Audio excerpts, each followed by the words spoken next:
Elizabeth Bay. For 10 years he lived next door to me, and I first met David in 1979 in London, when I was living in London.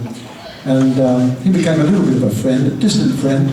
And I have a book, a biography, along with all the other merchandise that we're selling tonight. Great new Ziggy t-shirts and a Ziggy DVD.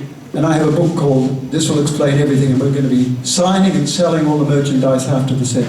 I've dedicated my book to the memory of the one and only David Bowie.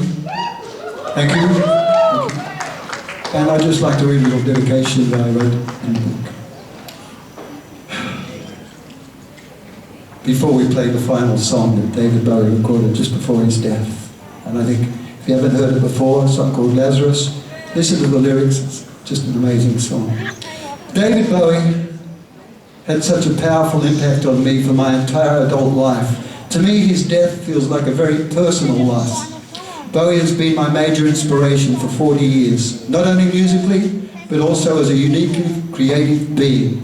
And it's an honor for us to be doing whatever we can to keep his musical legacy alive.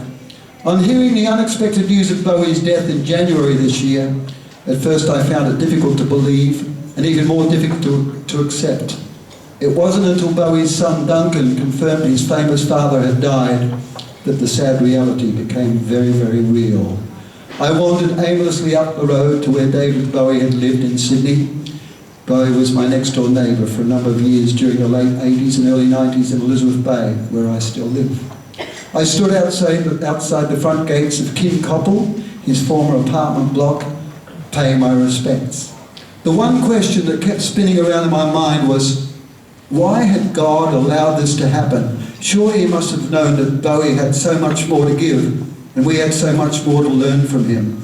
To me, David had always seemed immortal, a messiah. He was otherworldly, the man who fell to earth.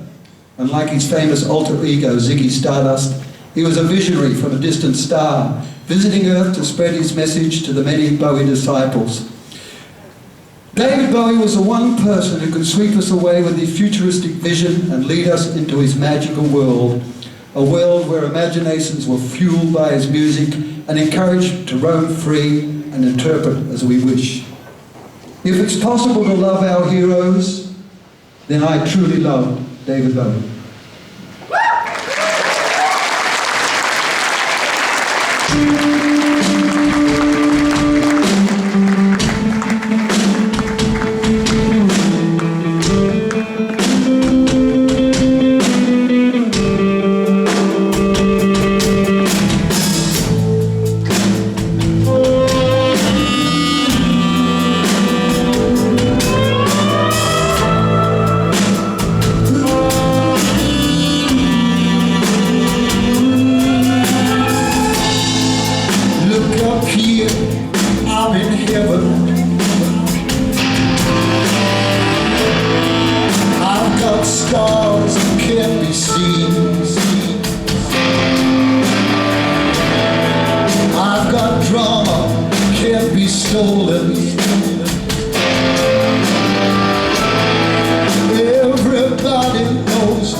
You must do yourself a favour. If you haven't heard that final album that David Bowie recorded, Black Star, go out tomorrow and steal it.